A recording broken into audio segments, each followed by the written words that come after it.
Krish, we're going to start out with something pretty heavy, and we were kind of briefing about this off mic a little over, I believe it was right about a year ago. There was a gentleman by the name of Elijah McClain in Aurora, Colorado, and he's a musician. He loves singing to himself, and he played violin. And one of the things he would like to do, which is there's a lot of very pretty memes going out right now that are very emotional to look at. But there's these memes of a drawing of him playing a violin for cats, and if you're a cat lover like I am, that hits even especially harder. And he would like to play the violin for the stray cats in the area. I didn't know cats could dig violin. I'm gonna play some violin videos for Lucy. Yeah. Later, I'm gonna see what she does to it. I don't I appreciate classical music and violin based pieces. Yeah. But I don't listen to them in my my music diet. You know what I mean? Like it's something I appreciate it. If I ever get the opportunity to go to it, I would, and I certainly appreciate everything that goes into that, the musicianship. But as a listener, I'm not one of those guys. Even if I'm trying to concentrate or study, I'll go jazz. I won't go classical. Me too. I do a lot of jazz instrumentals when I write because it's just easier and more there's a bunch of different dynamics to jazz that I think that helps me creatively. And it's good that you're coming out and saying I'm not a Yellow Card fan. I don't like the band Yellow Card very much. Oh, they have a violin. They have a violin. That's the first time I heard a violin in a rock band. In rock and roll. Yeah. I forgot that they did that. Yeah. They're a decent band. But Ryan's been on this show before. Their guitarist. Oh, really? Oh, that's awesome. No, he's a great guy, man. He's a big lefty. Yeah, he's a great dude. Yeah, but that's the thing is it is a really cool instrument, and when you see the violin pop up in different things, you're like, oh shit, I forgot that this was kind of a pretty cool instrument.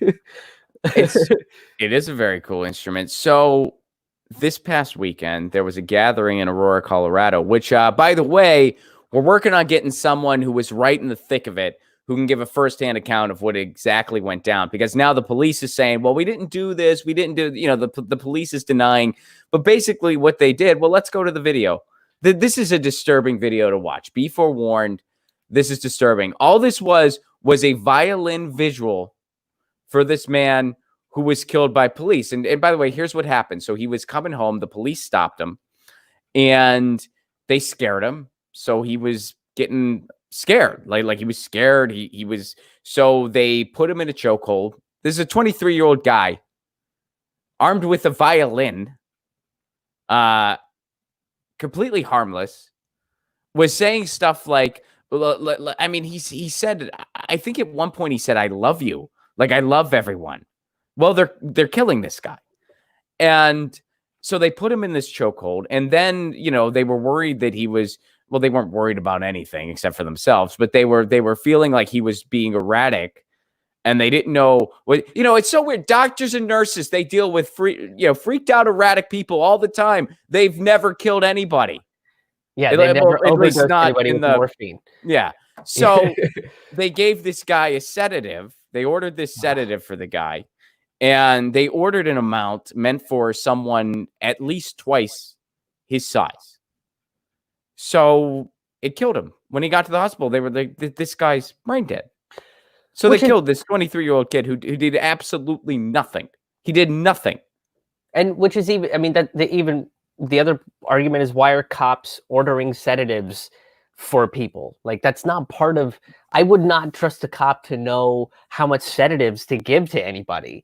I wouldn't trust a cop to watch my cat. Right. Yeah. I wouldn't trust a cop. I mean, it's like, oh, she was meowing, so I killed her. Right. I just was supposed to feed her in that scenario. I had no idea. Yeah, I would. It's wild to sit there to make a justification that these cops were responsible for giving somebody a sedative. That's so Oh, that's nowhere near the jurisdictions that cops should have. Well, this goes back into this job should not exist. It makes zero sense. Like, it's an insane job. Like, it's just completely insane. There's so many better ways we could conduct law and order in a society. And by the way, every time you say abolish the police, defund the police, a lot of people, they don't know exactly what that means. They don't know, they think you just mean like we should have no law and order whatsoever. So I actually wrote a thing like, this is what I would do. I wrote a bill out. I don't know if you bothered reading it. It's long, but I have it queued up on my, when I saw you did, I was like, oh, this is awesome. This is great. I mean, read it. Let me know what you think. But I'm like, okay, so whenever someone asks this on Twitter or whatever, I will just link to, I'll just be like, this is what I would do. I'm not saying it's right or wrong. I'm just saying, well, I think it's right, but I'm not saying it's a perfect plan, but this is what I would do. This is how I would conduct law and order in a society. And all these people who are saying, well, that's just extensive reform. So really you're calling for, like, no, it's not, because you're gutting the way something's done. You're saying we're not doing it this way. That's abolishing something. Yeah.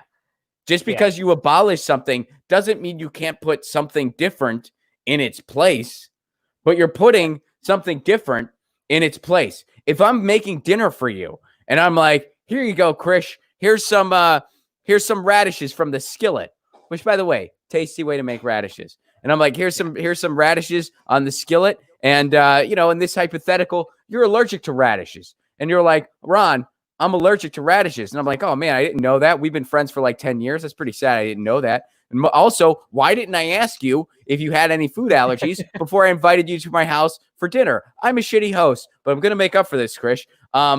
If I decided to reform the radishes, I would just like put a bunch of sour cream on them, throw some chives in there, and then maybe throw some chocolate in there just to be like, he'll really, and then like cut them up into smaller bite-sized pieces and be like, here you go, Krish. I think this will work out. And then like later you'll have hives or something. You'll be like, these are still radishes, you idiot. And I'll be like, oh, I reformed them. Now, if I abolish it, what I do is I take the radishes and I compost them, or I just eat them myself. But as far as you're concerned, the radishes are abolished. And then I take an entire new skillet because I don't want any radish residue to mess your life up later. Yeah. And I make you asparagus or and I don't know why there's no protein in my dinner party, but there's not. And I don't know your dietary. I didn't ask you any questions. I just made you a vegetable, and that's all you get. I like that it's a single vegetable. It's just a single vegetable. So I abolished the radishes. I gave you carrots, but you're like, gee, thanks, Ron. This is great. Do we do dessert or is it just carrots? Is that all you bring to the party? Dessert is carrot cake. We got boom. More carrot-based dishes. That would actually be delicious. A carrot themed. I would, yeah, I'd be really on fun. board. Yeah, it's like a food show. So you could have like we could get creative. You could make carrot noodles. Like you could spiralize. I don't think it'd be the easiest. I mean, zucchini's a lot easier. Yeah. Squash is a lot easier. My wife does this all the time, so she can barely speak to this way better than I can. But carrots, not the easiest to spiralize, but you could do it. And then you have like these carrot-based noodles, and then you could have a side of carrots, and then carrot cake for dessert. Boom. Nailed it. I feel like all right. did it. Yeah. All right, let's get to horrific abuse of power by police, because that's what's really going on here. All right. So this video is hard to watch. This is the peaceful violin visual in Aurora this weekend.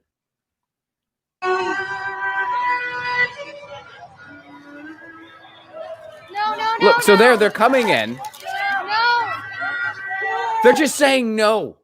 Like, they're just saying no, please don't, because they know these are modern day stormtroopers. Yeah. These are real life stormtroopers. They're just marching like just drones. Yeah, I mean, they're dressed like stormtroopers too. I mean, they're in battle armor with the masks and headgear and all this other. This is not what somebody that is out to protect the citizens is supposed to look like and behave like. This cannot be. I mean, here's what I tweeted. This is a legalized gang of bloodthirsty maniacs, because that's what this is, breaking up a peaceful visual for no reason.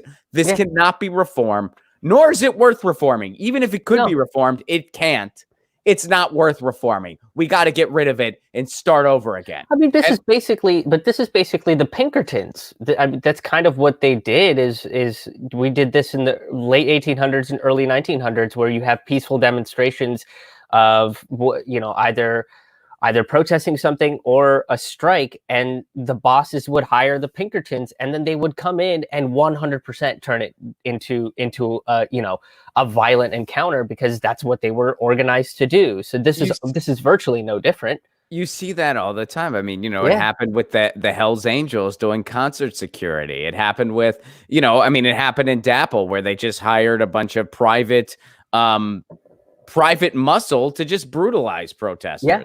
And now, but you don't even need that anymore. You just got the cops. That's all you need. Yeah, they have the cops now. Yeah, they've become their own. They become the government-run fucking Pinkertons. So let's watch more of this. No!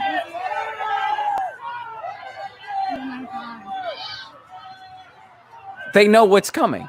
Oh, it's so creepy to watch them march like this. No!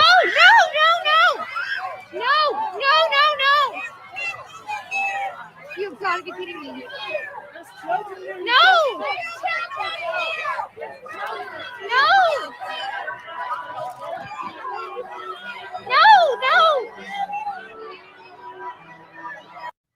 People playing violin. And then they went and broke up.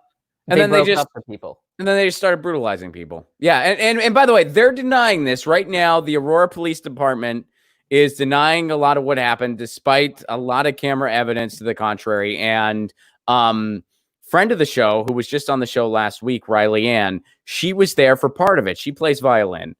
She was on this show last week. She was there for part of it, but she has put me in contact with a couple people who were there for the entire thing and went through the entire thing. And this is what happened. And we're hopefully going to get somebody on the show later this week, as the police are kind of giving their side of it, and as the people who were there are giving their side of it. But according to people who were there, rubber bullets, tear gas. So we're gonna hear what happened. We're gonna hear what happened. Yeah, it's one of those things where when you see something like that, it's immediately a question of, if they claim like this is disturbing the peace, right? Like people playing the violin is disturbing the peace, then why is that a law? Why is that a rule? That playing violin is disturbing the peace, right? So it should come into question of like why some of these laws exist the way that they do. And it's a peaceful visual. They're having a peaceful visual. They have the right to assemble. They have the right to a peaceful visual. I mean, but just the word's not coming to me. Like just the unflinching militant obedience is scary. I mean, this is Orwellian level. Like, I mean, they're just, I mean, look at this here. We'll watch it without the sound. Like, look at this. They're just marching. And they're here to, and people are saying, please don't. And they just keep moving forward like a fungus, like a disease, just there to brutalize people for literally no reason. They're not hurting anybody. They're not doing anything wrong. There's a guy in a tie-dyed shirt with a camera.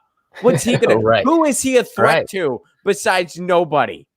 The only being on this planet that guy would be a mild threat to would be members of the Grateful Dead, and only because he would talk their ear off for an hour and a half. That is the only thing close to harm that guy could ever commit. The only thing, members of the Grateful Dead will have to come up with an excuse on why they need to get away from this guy. That's it. Hey, man, that's the only harm. We're out of pot. We got to get out of here. We got to get some more pot. Problem over. Yeah, it's in a different state. We got to go to I get it. We're in Colorado and there's pot everywhere, but no, we're gonna go to we're gonna go to Wyoming too. We still got to get on the bus. Have you ever had that? Have you ever had that good Wyoming weed? It's a real special strain that's only available in Cheyenne. So. You know what's crazy? I bet they do have some good pot in Wyoming, but only because Wyoming has the big mystique of Jackson Hole, which is, I mean, you know about this, right? Like Jackson Hole. So for anyone not in the know, which admittedly, I didn't know this until I went to a wedding in Jackson Hole. Like I didn't know any of this, but Jackson Hole is the most expensive, like pretty much the most expensive town per capita, like in the country. Oh, is it? It's one of them. And it's that way because the Walton family lives there. Dick Cheney lives there. Harrison Ford lives there. It's beautiful. It's scenic. It's amazing. It's beautiful land. And people who are famous who want to get away, that's a place where they'll go. And it's also the closest thing we have to a real life Indiana Jones movie. You have Dick Cheney and the Walton family. There's your freaking villains. And you got Harrison Ford just riding around in a helicopter. So, I mean, this is the closest thing we'll ever get to a real life Indiana Jones movie is Jackson Hole, Wyoming. That's it. And Harrison Ford loves his pot. So between the resources they got there, the fact that Harrison Ford is a known resident, there's probably some amazing pot in Jackson Hole that you and I will probably never find. Never. Yeah. I feel like that's like that vegan ice cream. That I just tracked down. I did a show there in Jackson Hole when I was there. And oh, really? Dude, so this is kind of funny. My buddy got married in Jackson Hole, and during when his wedding was, I had just moved to Los Angeles. I was broke, and I wanted to attend his wedding really bad. I didn't want to not go, but flights to Jackson Hole were very expensive. I didn't have the money for that. And I just thought it was because who the hell's flying to Wyoming, which that's part of it, but it's also because Jackson Hole is such an expensive place. But so I decided I would tour my way to his wedding. So nice. I booked shows in Vegas and I booked shows in Salt Lake City. And then I decided, I was like, I don't know if I'll ever play Wyoming. And I'm one of those, I want to play all 50 states. You know, I think I got like 6 or 7 left. And so I decided, well, screw it. I may never get this chance again. I'm going to book a show in Wyoming. There's no I mean, the closest thing, they have like one improv team. That's like the closest thing to any type of comedy they got going on, at least when, a couple years back. And, I emailed them and I was like, I'm trying to do this thing. And they were like, yeah, no, thanks. And I was like, okay. And so I did this show at this pizza place where bands play. And it went how you would imagine it went. Like just people. And I just got up there and I was like, okay, I'm here to knock something off my bucket list. If you want to listen, great. If you don't, great. If your kids are here and you're worried, I'm not going to cuss. I'm going to talk about stuff that they don't understand, but I won't use foul language, so don't worry about it. And I did a show. Yeah. And it was like a college nooner, except there were people of all ages. And I got paid and they passed the hat around and I got a couple free pies. Nice. And I was like, I'm really dedicated to making sure I play in all 50 states because Wyoming, I got it knocked off. I knocked off Wyoming. And and then, so this was like the night right before the wedding. So they had like a little impromptu gathering at like this bar nearby after my show was over. So I show up to the party with like a bunch of pizzas. And I'm like, congratulations, pal. And I'd like just spent a week in the car. And I was like, don't worry, I got dress clothes at the place where I'm couch surfing. It was a fun time. And the wedding was a blast. It was a blast. Those are always the best. Those are always the best stories. I made a speech at the wedding because they did this thing. It was a little different. They didn't have like a a bridal party per se, or they did, but there was like no hierarchy, which I actually did that at my wedding too. I didn't have like a best man. Everyone was just a groomsman. But they did this thing where they opened the floor up instead of having planned speeches from anybody. They just opened the floor up and they like recruited people. And I was one of the people. They were like, "Ron, you got to say something." I'm like, "All right." And I got more laughs during the speech than I did at that show the night before. So really, it washed that set out of my system. Really, I was like, I got an attentive audience. I'm gonna make the most of my 2 minutes. Yeah. I feel like the wedding was more of the Wyoming gig than right. The pizza shop was. Well, you know what? I'll be honest, Krish. I counted both of them. They both that's counted. Fair. That's fair. You got the hell gig, and then you got the good, the gig you wanted to do. So there you go. Let's move on to some other stuff happening in the news. So we're watching this unfold, and hopefully we're going to get a first-hand account real soon of somebody who was there for the entire thing and can say exactly what went on. But essentially, Aurora police, after they killed a kid for no reason whatsoever, just brutalized a peaceful Violin Vigil for no reason whatsoever. And guess what? This can't be reformed. We need to demilitarize the police, defund the police, abolish the police, and reinvent what it means to have law enforcement in our lives. And yes, it can be done. I know that sounds like a very extensive, radical idea, and it is. But you know what's even more difficult? Continuing this is even more difficult. Continuing this legacy of destruction. So the only thing I kind of want to add to that is if they would have proposed some of the reform stuff that they're talking about today, back in maybe like 1976, it would have been totally acceptable. You know, when you had Nixon that was militarizing the police because he was president paranoia, right? Like 1976, I would have been like, yeah, let's reform the police. That sounds awesome. But none of that happened. And now, you know, we're 40, 50 years down the road and nothing's really changing. Everything's escalating. It's like, yeah, this system needs to be gutted and overhauled completely. Yeah. And it can be done. The only reason that people are getting in the way of it is because, it's too different and too scary. And it's like, yeah, well, we had a chance for incrementalism and now it's just like, nope. Exactly. We had our chance. The ship has sailed. Now it's too little too late. Yeah. Now we got to do something bigger. Yeah. Boom. Get your news on with Ron. Don't you want to know what's going on? We're getting our news on today. Get your news on with Ron. Don't you want to know what's going on? We're getting our news on today. You can tweet me an article at Ron Placone. We'll go through it together and make it our own. Get your news on with Ron. Don't you want to know what's going on? We're getting